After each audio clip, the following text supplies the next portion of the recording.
Everyone, and welcome to a live interaction show on Forward to Podcast. My name is Ozzie, and I'm your host for this evening.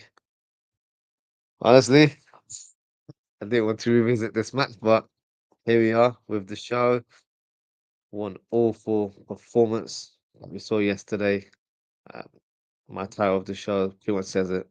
Liverpool got scored by Man City yesterday, and that's a concern in terms of the short to medium term. Of course, we'll discuss that in more detail during the show. So we'll do a quick review of the game, talk about the big talking points, which I'm sure has been a topic of conversation everywhere in the last 24 hours.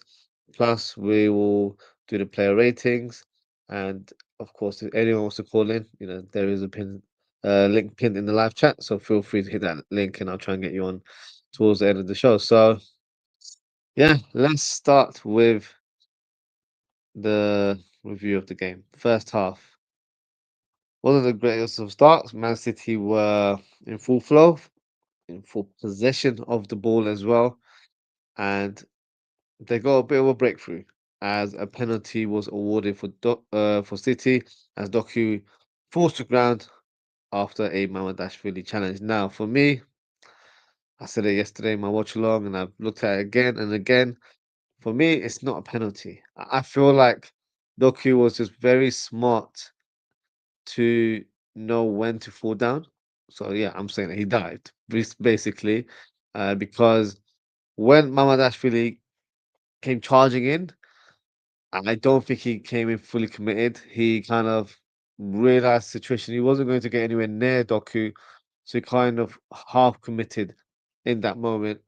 And Doku, because he's so sharp in those moments, realized that.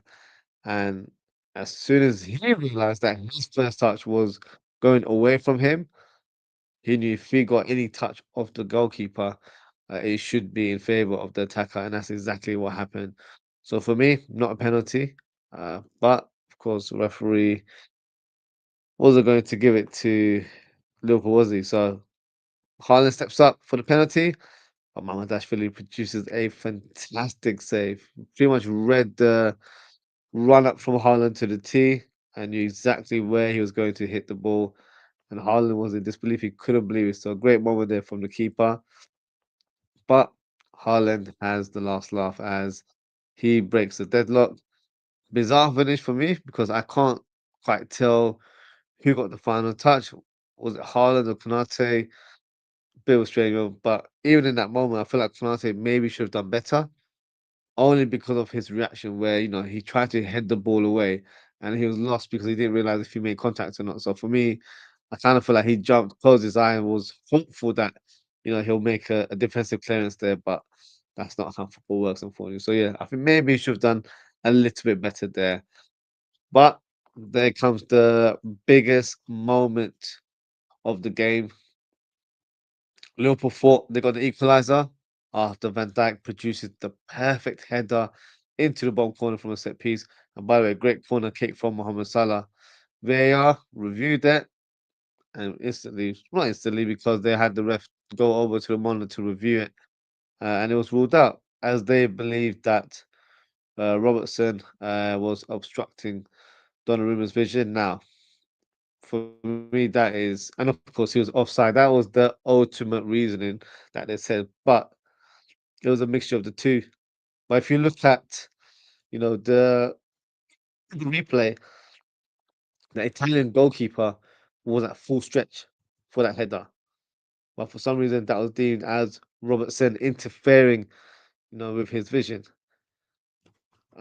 Now, if you look at this angle, does it look like Robertson's interfering with Donnarumma's vision? No.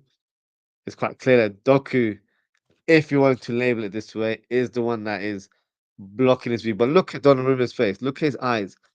He's got his eyes on the ball. So he's trying to get onto that. Like there's no way that he's thinking, "Oh, where's the ball?" He can clearly see the ball. He's gonna try and do his best and try and save it, but in the end, he wasn't able to do so. So for me, that proves another point that the whole comment about it being where he's blocking the keeper's view is completely wrong. Is incorrect. And so for me, it's an outrageous decision from VAR. Michael Oliver clearly has something against us. But the big question, why was he part of the refereeing team? He's based from Manchester. Normally, they wouldn't allow someone to referee a game that is demographically near either of the teams.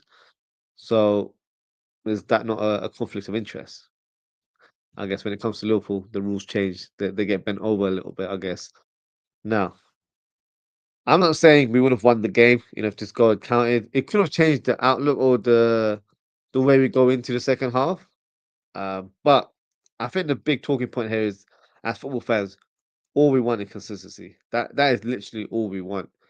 There's moments in the past where Man City have had similar incidents where they've got a player in an offside position or a player blocking their view, but it's been given as onside to these moments there. But when it comes to Liverpool, it's a complete different treatment. And I was thinking about this the other day. We had something like that against us a few weeks ago. It wasn't in the Premier League, but it was in the Champions League against Atletico, where they had, I think it was Lorente that was in front of Allison, and he was blocking his viewpoint. But VAR, gave it as a go. I think I don't know if it is true, but different rules maybe apply when it comes to the Champions League and the Premier League. But nonetheless, it didn't help Al Nassr there. And Van Dijk shows his appreciation to the rigged officiating. That's what it feels like. Call me a victim or call us Liverpool fans victims, but everything just seemed to be going against us in that game. And this was just the start of it. As the game went on, it felt like we were playing against 14 men. Normally you'd say 12 men because you include the referee in the middle of the park, but I'm including the two linesmen as well. Maybe I could even include the fourth official, make it 15. So yeah, it was not ideal in terms of what we witnessed because it was a ridiculous decision and it should have been a goal. And even the most biased um, rival fan, not biased rival, as in even the most anti-Liverpool, um, what should I say? A rival would say that that was definitely the wrong decision. So when you're hearing rivals from the media or from content creators or online fans telling you that, we've definitely got mugged off there. So yeah, it's just one of those things. But unfortunately, it happens to us quite frequently. So kind of get a bit numb to it. But nonetheless, it still frustrates you. It still annoys you. But it is what it is, I guess. But moving on, Man City gave us the sucker punch just before half time as Gonzalez scores from the edge of the box. Van Dijk with a deflected touch um, towards goal. Maybe should have done better there. But it felt like it was a more of an instinctive, just stick your leg out, hoping that it makes a block. But in the end, it was not good enough. Um, and then second half, we started okay, I guess. Salah had a moment where he was through on goal, but Diaz makes a clearance. So slightly better improvements from Liverpool, but not enough for me. Then we had one great chance when Cody Gakpo came on. Bradley hit a great low cross from the right hand side. Gakpo's on the near post coming in, went with the left footed strike and just hit over the bar. Poor miss. I know he just came onto the pitch, but for me, he should have buried it. Um, and that was at 2-1. Could have been a different. It's not 2-1. It should have been 2-1. Down at 2-0, so maybe that would have been 2-1 and helped us, get a bit of momentum, maybe, fight for a draw or something of that nature. But in the end, Doku, who was by far the star of the show, produces a moment of brilliance and hits a spectacular goal from the edge of the box. And you got to put your hand up to him. Maybe Kanate still close him down better, but in those sort of short distances, there's not many better than Doku. He can be unplayable in those moments. So yeah, what a strike right in the top corner. Don't think that's really could have done any better there. Salah had a late chance. He was through on goal 1-on-1, hit with the outside of his boot, just missed the post. Unlucky there from the Egyptian king. But look, overall, disappointing performance. Of course, 3 now is probably not a true reflection. They could have probably scored a bit more, if I'm being honest with you. Um, but yeah, we were dreadful. We lacked everything in the game. What was very disappointing for me was that we were losing every battle on the pitch, whether it's ground duels or aerial challenges. They were first to everything. And that's the disappointing thing there. We were not reactive. We were not playing with any real urgency or energy like we had done in the last 2 games. And that's the mind-boggling issue there, because we have the capability of playing at that level, but for some reason it just didn't come around in this game. And I think it's down to Man City's tactical approach. They were way above us, and the title of my show says it. We were scored by Pep, not Linde's, Pep Guardiola. So, you know, normally we're quite aggressive with our press, but they knew how to control us in that manner.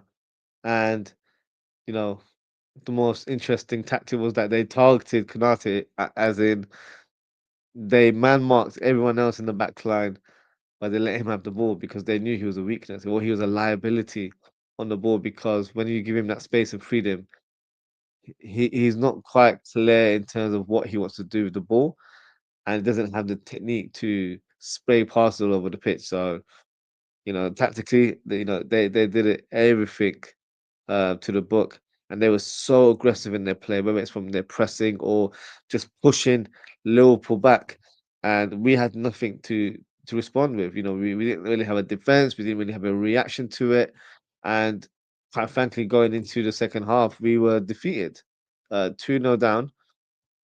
It was an uphill mountain to climb. We just didn't have the courage. We didn't have the belief that we can challenge this Man City team, which is a concern.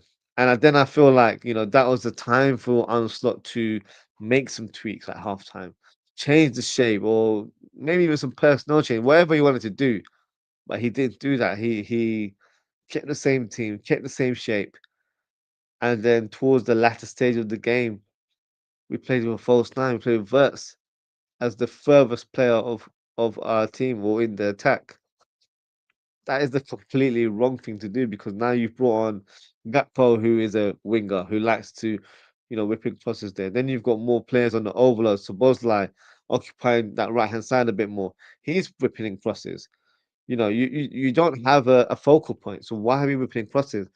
So tactics, we were all over the place, and I think the substitutions were questionable. I just feel like Slot just did those substitutions for the sake of it, but with no real strategy. And I'm gonna sound like I mention this guy's name all the time, but Chiesa should have been brought in a lot earlier. As a main striker, we could have had a different, more of an outlook, because he brings that press to the team. Other players don't, and I don't think Slot is utilizing the players properly. But at the same time, his tactical blueprint isn't working this season. We don't have to play the same way against every team. Maybe he should have been a bit more tactically astute to deploying a different way of playing in this game. But I don't know. This one hurts a bit, because we thought we were back to our best, or back towards playing our best. Great win against Villa. I wasn't quite convinced against Villa that we were back. I thought it was a good performance, good win. Desperately needed to get the 3 points, but I didn't feel like we played to our level. The Madrid game, I was like, you know what? This feels like we're back. This was a great performance against one of the best teams in Europe. But now, if it feels like, we're back to square one, all that hard work for what reason now? Um, and look, this will be the constant theme for every show, because it becomes a topic of conversation amongst us Liverpool fans. Am I slot out? No, I'm not slot out yet. Um, but at the same time, I'm not slot in. As in, I'm not pro slot either. I will say how it is. If I'm not happy with the coach or his tactics, I'm not going to be around the bush. I'm just not in that mind frame to say I want him out of the club right now. I'm not quite there yet. But he's got a couple of weeks to figure out a solution with us being in international break now. So whether that's a tactical reset or a different formation, whatever the case, it needs to be done. Something has to change. We can't continue playing in the same manner because we're going to notch up more losses than wins, unfortunately. And look, it is very hard to defend the coach. I feel like he's not been tactically aware this year. I've been very surprised with his on-pitch decisions, i.e., substitutions or team selections and all that sort of stuff. Um, but having said that, I still believe he's got credit in the bank from last season's success. But for how long?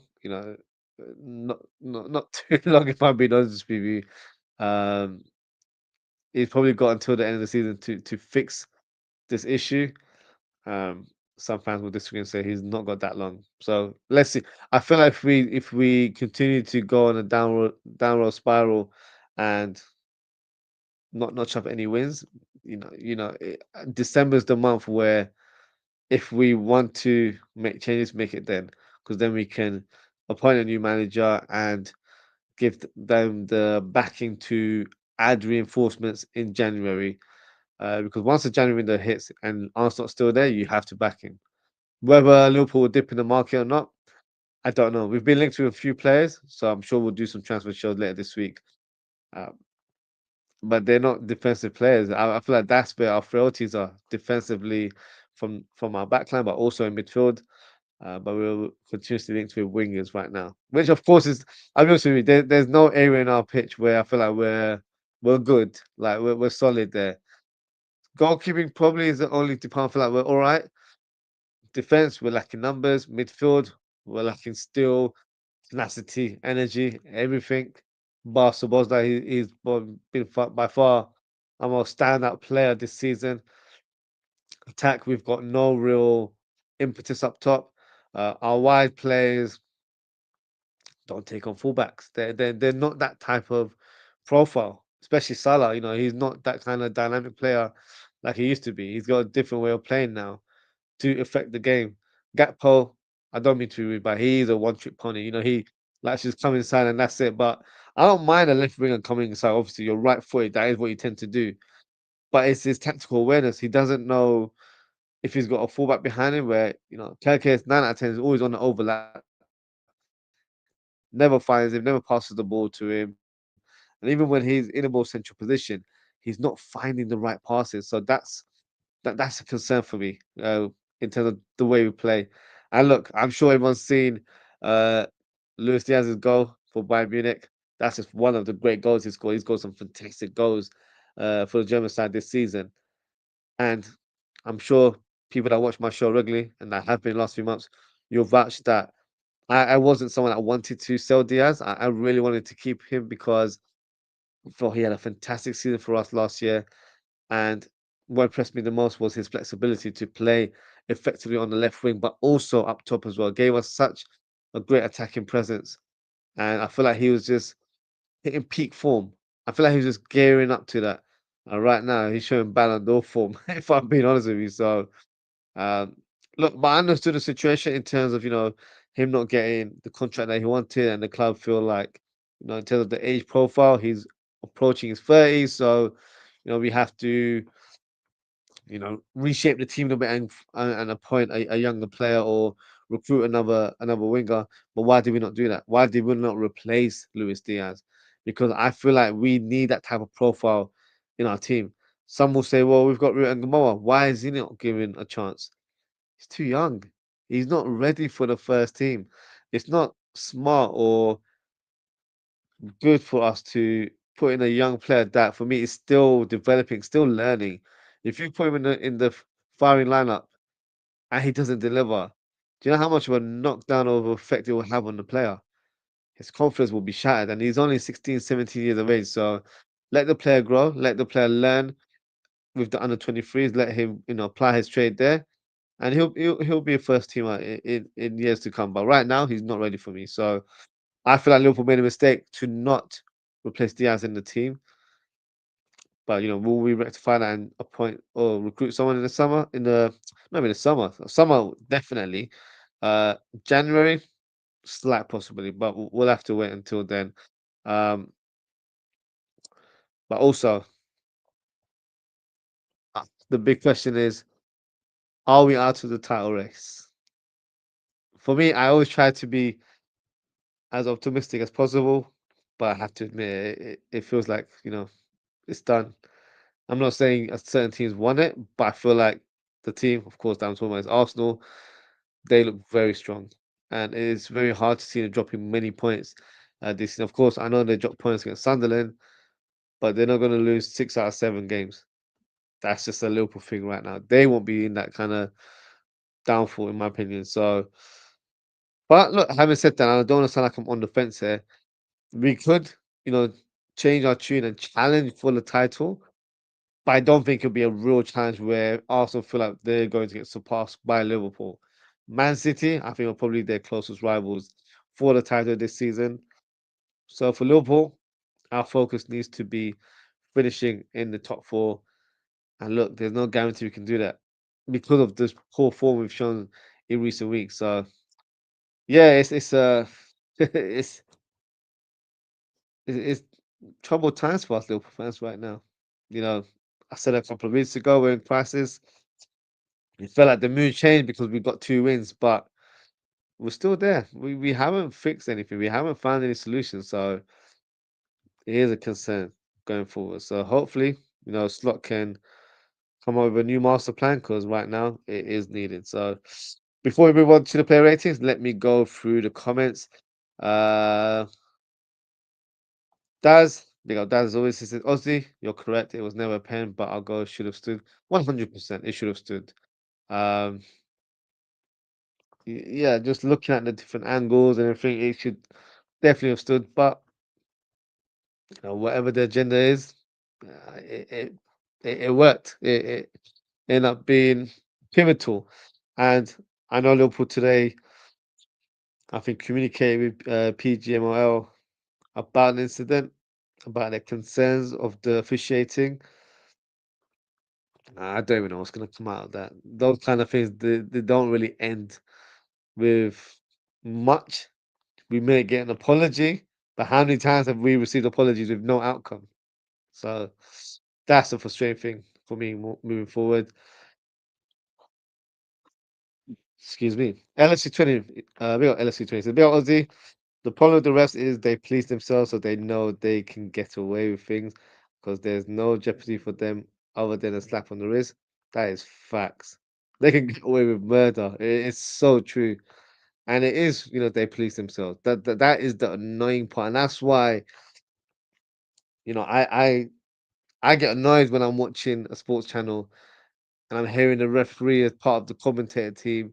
Like, why are you there? I don't want to hear what you got to say. Honestly, I don't really care about you, about your opinion on the match. Shouldn't really be in the commentating team. So for me, that irks me. And then you see them in the studios as well. That annoys me even further. And it's like, they've got mics now where they announce their decision regarding penalties, all that sort of stuff, but they're never held accountable for their mistakes. You don't see them doing post-match interviews after the games, explaining their decisions or anything that's incorrect that's occurred on the game. And look, all we get is an apology, a written statement from PGMOL say, "Oh yeah, our bad. We'll look into it to improve." But then, as the season goes on, you keep making up new rules and start bending the rules for certain teams. So that's what annoys me. But yeah, you're spot on with your comment there. LFC 20 says Slot said before the game he watched lots of videos of City to figure out how to beat them. After the game, he said he didn't know how they would play, how they did, what the F. Our coach has been saying some ridiculous things in the last few weeks where, he's openly admitted that teams are playing the low block against us, they're playing the long ball. Well, we don't have the answers, we don't have the solutions. Um, just to quote Pep there. Um, And then to say you've watched lots of City games and you still don't know how to beat them, has he forgot we beat them twice last year? So what are you telling me? Was John Heitinga the mastermind of those victories? Because he's not there, is he? So what's going on? Like, like he's losing his credibility as a coach. He's been saying some really reckless things out loud, and that's his nature. He's a very transparent individual, and unfortunately, I think that's going to be a hindrance for him in the long term. But I question his coaching credibilities when he says stuff like that. Um, and I also kind of feel like he's feeling the pressure more. When you say things like that, that sounds so stupid when you say it out loud. You're doubting your ability as well. I feel like the pressure is getting to him, so needs to fix up. Otherwise, we all have to look elsewhere and find another coach. Daz says, "What gets me, Ozzy? Why was Mo on corners also big up?" To be fair, his corners weren't bad. The Van Dijk goal came from his corner, so his technique wasn't right, and I think we were quite close to scoring another one after that as well. I don't have too many qualms about Salah taking corners, because I think technically, he does have the ability to do that. Um, I just feel like open play, we were just awful. We wasn't dynamic as a collective. We didn't really, create clear cut chances, and we were swept away by Man City in terms of their power and their energy in the midfield, and we just couldn't match them. That's literally all it was. So for me, the set piece isn't too much of an issue. LFC 20 says this season we are we're gonna have to take it one game at a time because we don't know what we're gonna get. It's true, it is a one game at a time kind of situation, which doesn't bode well with me because we should have an imprint. You know, we has For me, I'm still gonna admit, I know fans are changing the narrative, changing the tune right now. I feel like we have one of our best summer windows ever in our club history. Of course, players haven't, you know, shown in this season and they haven't really played to their capabilities. But I feel like we have a great squad. It's just that we haven't clicked, we haven't gelled, whether it's from a tactical point of view or maybe we've done too much too soon in one window, making too many wholesale changes, getting rid of first team players, but then adding like more new players to the starting lineup.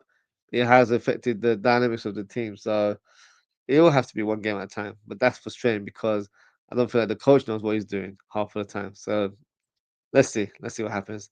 LSC 26 to Daz, maybe for GA, it would have worked if the Van Dijk goal stood. Yeah, I feel like that was the first set piece that he took, and it almost led to a goal. So I don't really have too many qualms about Mohamed Salah taking the corner kick there. Football with ends, big up ends. He says, "Big up, bro. Can't stay. Just saying hi. Big up, ends. As always, appreciate your support. And guys, make sure you subscribe to ends' channel if you haven't already." LFC 20 says title is over this season. Our form is too inconsistent. I agree.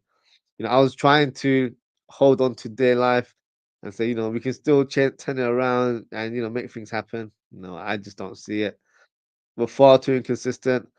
But the number of defeats that we're gaining right now, it's just unheard of. So for me, yeah, even if we give it a challenge or give them a bit of a battle, you know that would be, of course, something. But so far things aren't looking good, and the season has looked like a bit of a failure. I can't lie. Ozzy, come back, big up Ozzy. He says, "Oi, Ozzy." That fade is back. Yeah, it's back, but no good luck, unfortunately, with the fade. Um, the comment says, "Bro, Ozzy, did you see that Zidane quote recently?" Oh no, what is the Zidane quote? Please enlighten me. If it's got to do with him, you know, being ready to be a manager at another club, that would be great. But no, I haven't seen the Zidane quote. So if you have it, please feel free to share in the channel, and I'll read it out very very shortly. But yes, no, I'm not aware of his recent quotes. So let's move on and do the player ratings. Unfortunately, um, let's have a look. Let's have a look. Yeah, I was like, the comment says your eyes lit up. My eyes lit up because that would be the coach where I'll be like, "Do you know what? Maybe I'll be on board with that one." And I don't know if I'm more looking towards the player, but I feel like, his personality would give the team um, a bit more of an uplift or a motivation because of what he's achieved and what he brings to the table. So yeah, he would be a candidate. I'm thinking, "Do you know what? If Liverpool want to go through that route, I'm all for it." So Ozan has presented the quote, and the quote is: "Zinedine Zidane, when asked about coaching a new team, he said it will happen soon, very soon." What? And the source is Fabrizio Romano. Damn. Okay, I've been online, so I've not really been on Twitter for the last hour, but I'm sure that's broken the internet a little bit, no? Damn. Okay. Hmm. Watch this space. We might get some sort of development. I don't know if it'll be Liverpool, but can you imagine if that is the case? Wow. All right, we'll have to talk about that um in due course. But yeah, that definitely definitely took me a little bit off guard. All right, so back to the player ratings. Let me get rid of this ad here. So Mama Dashvili. I actually thought he had a good performance. To be fair, um, the penalty save, really really good save there. No shade to Allison, but Allison doesn't have the best of records with penalties. So it's good to see Mamadashvili saving one. I also feel like Mamadashvili does have a good record in those moments. So yeah, good moment there. Was caught in action quite a few times where he had to produce a few saves. So for me, a solid performance from the Georgian keeper. So for his rating, I'll give him a 6 out of 10. And unfortunately, this will be the constant theme because there won't be a lot of high ratings today. Um, for obvious reasons, 'cause I don't think people delivered. Conor Bradley, felt really sorry for him in this game because he has such a great performance against Vinicius Junior against Real Madrid midweek, and he just wasn't able to replicate that. Whether he wasn't given protection because Gravenberch, was acres away from Conor Bradley. He was more focused on being a creator in that game, and Salah, of course, not renowned for tracking back. Um, But I feel like in this moment, we could have left Bradley isolated. And when it was moments in the game where Konate and Bradley, double teamed on him, pause, um, Konate just didn't know what he was doing. He's made clearances onto the player, lost the ball. He was all over the place. So yeah, I felt sorry for him. He did have a couple of moments where he made a few interceptions, uh, but no, I don't think he had the best of games, unfortunately. So for Conor Bradley, I'm gonna give him a 3 out of 10. Konate, oh my god, what a terrible performance from him. And when the other team has literally given you acres of space to have the ball, but is man marking everyone else, you're the weakest link. So that is he must have taken it as a negative because it's like, what do I do? Like, because he's not. I'm gonna defend a little bit. He's not bad on the ball. He's just not amazing on the ball. Like he's very basic on the ball. Like he can ping along what top. He can thread the through ball from the defense, but he doesn't have the ability to do it consistently or the confidence to do that all the time. And when you've got everyone being man marked, I feel like it kind of just phased him a little bit because he didn't know who the outlet was. So for me, poor performance. Mm. I think in terms of two of the goals, I wouldn't say he was at fault, but I feel like he could have done better. But that's just my opinion there. So I don't mean to sound harsh. Kanate, I give you a 1 out of 10. I was really, really disappointed with your performance. And look, Van Dijk alongside him wasn't any better. I thought that was a poor performance from him Of course, scored a header, but was disallowed, so you don't really get any brownie points for that. And then the Gonzalez goal, lazy defending, just sticking your leg there. So for me, not good enough, and looked out of sorts in terms of from a positional sense. Um, and due to being man marked by Haaland, he wasn't able to have the freedom to ping balls around. And when he tried to play it over Mohamed Salah or just played it over um, past the goal, as in didn't keep it in play. Um, so yeah, for me, not a great performance. So I'm gonna give him a 2 out of 10. Robertson, Robertson was okay. Um, wasn't Robertson from the last two games that he played, but was all right, I guess. Try to make some blocks. Wasn't really effective from an attacking point of view either. So for him, I'll give him 3 out of 10. I feel like that could be a little bit high, but I'm just gonna give him a 3 out of 10. Actually, I think it's a two. I don't think he was great in this game. Uh,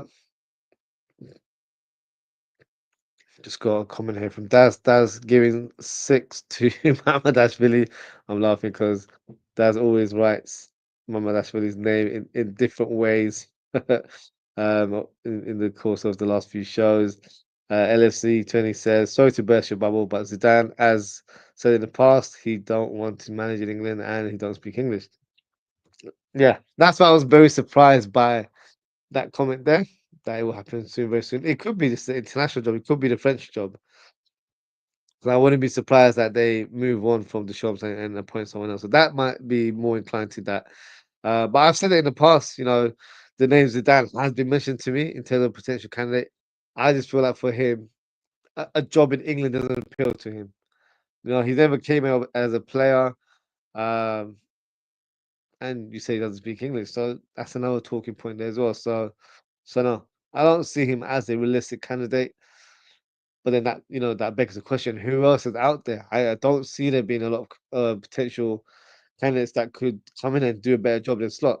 Of course, he's not doing a great job. Let's be brutally honest, but uh, it can't be someone that's untested or someone that hasn't managed at this level or someone that doesn't have the credibility to come in and make changes at the club. That would be my concern going forward. But let's see how it goes.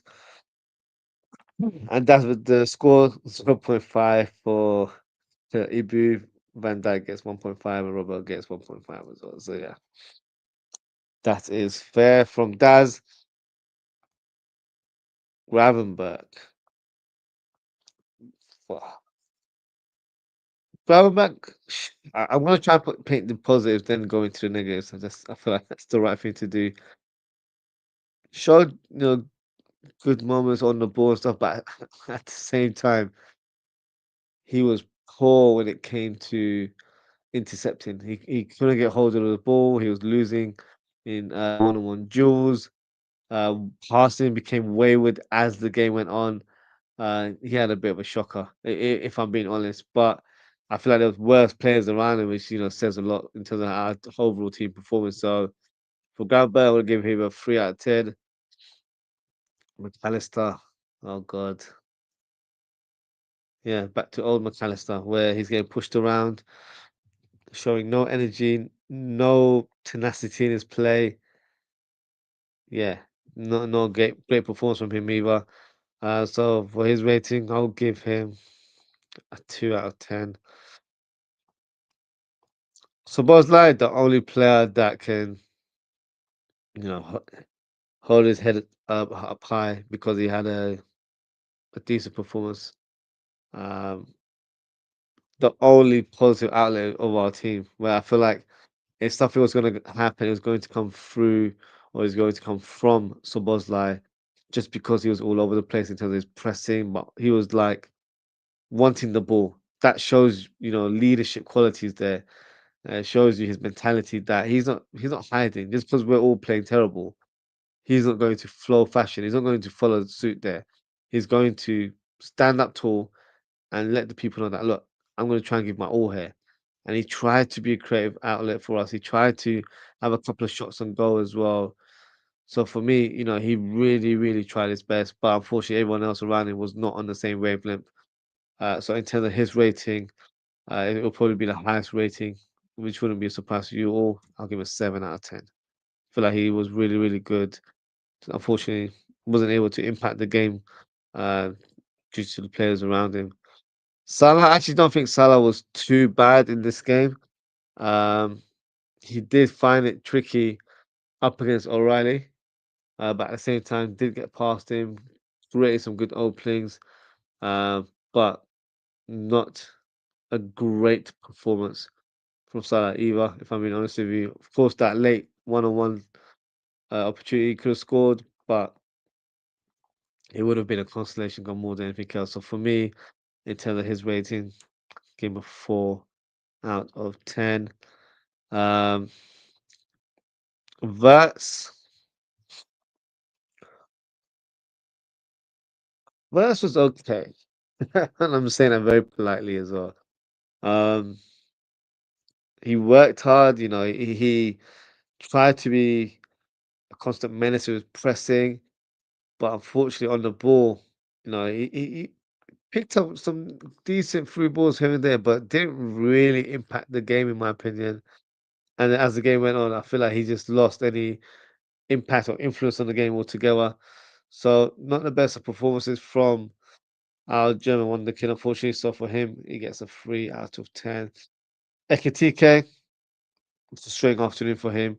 Um, I feel like he tried. He really did. He worked hard. He was trying to uh, running, in behind the defenders. Just wasn't getting the service, and that's something that's a concern for me, for not just Ekitike, for Isak as well. When they play on the pitch, why are we not supplying these players with through balls? It can't just come from Verts as well. It has to come from the wingers. It has to come from the midfielders. It has to come from the team in general. So we can't be that predictable where the number 10 does all of it. It's got to come from everyone else. So that's my concern from an attacking point of view. We're not supplying through balls or supplying services to our strikers. And if they're not able to do that, we can't just expect them to do wonder goals every game. You have to, provide the ball in order for them to have an effect on the game. And look, despite his efforts, unfortunately, just wasn't able to impact the game at all. So for his rating, um, I'll give him a 5. I feel like he worked hard. It's just that he just wasn't able to get onto anything. Um, so yeah, that is my rating for Ekitike. Before we move on to the subs, let me just plan the man of the match. No huge debate in terms of who was that. Of course, it's going to be Szoboszlai. And let me go through the comments before we mention the subs. Although I don't feel like we've got much to talk about because they didn't really have too much involvement in the game. Um, LFC20 says we need to hope and pray that Sobo doesn't get injured 100%. If he was to get injured, touch wood that he doesn't, we are absolutely screwed. Honestly, Szoboszlai has been a savior for Arne Slot. If we had no Szoboszlai, honestly, he would have been out of a job a long time ago. It would have been that bad. So yeah, we hope and pray that nothing happens to Szoboszlai. Wasn't correct saying I'm expecting Ozzie to give Verts a 7 since he is his agent. I'm not his agent. No, I gave him a 3 out of 10. I can't give him a higher score. I don't think he was good at all. Like a lot of players weren't good at all for Liverpool yesterday. Daz's comment is with some ratings was given 2.5 for Graf, 1.5 for Maka. Dom gets a 4, Mo gets a 4, Verts gets a 2.5, and Hugo T gets a 5. So very similar ratings to mine. All that says if Sobol gets injured long term, our season's over. Facts, 100%. And Daz is changing score for Dom, saying it's 6.5. Yeah, I think that's about right. So let's bring on the subs. Um, trying to get my brain right. So Perkins came on, rubber. And then we had Gakpo for Ekitike, and then we had Jones for McAllister.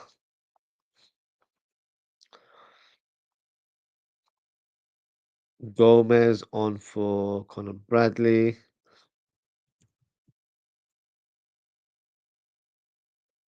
And the final sub was Chiesa for Vets. Okay, so I think in terms of positioning, it's just these two that need to be swapped. Okay, so let's start with Turkes. Uh, when he came on, like he has zero impact on the game. Honestly, this passing wasn't really there.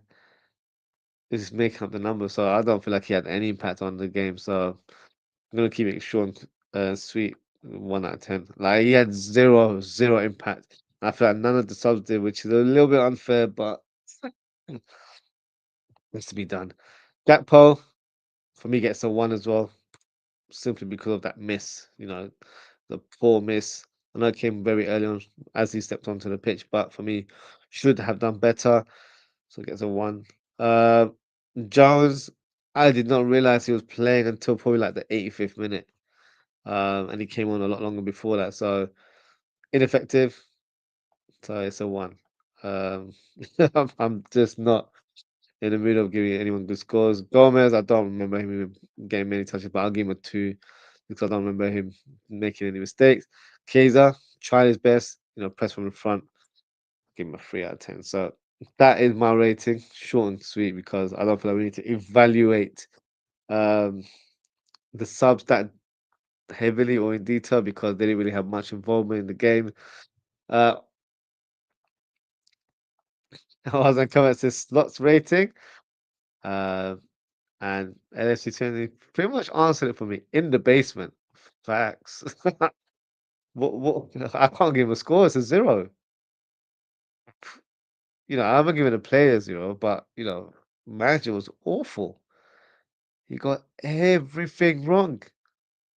And I do question his tactical approach now because he's showing weakness in his methods. And last year he was so different um, with his approach in games and was so tactically aware, making different tweaks during games. Now it's just like he puts out a team that is a flat formation, and then not in these games, in terms of this game in particular, but in other games will be trailing, and then 4-2-4 is a formation in the second half, and it'll be up against like a relegation team. Like that is the kind of level of coaching that he's doing. So for me, that's mediocrity. That is not a high level coach.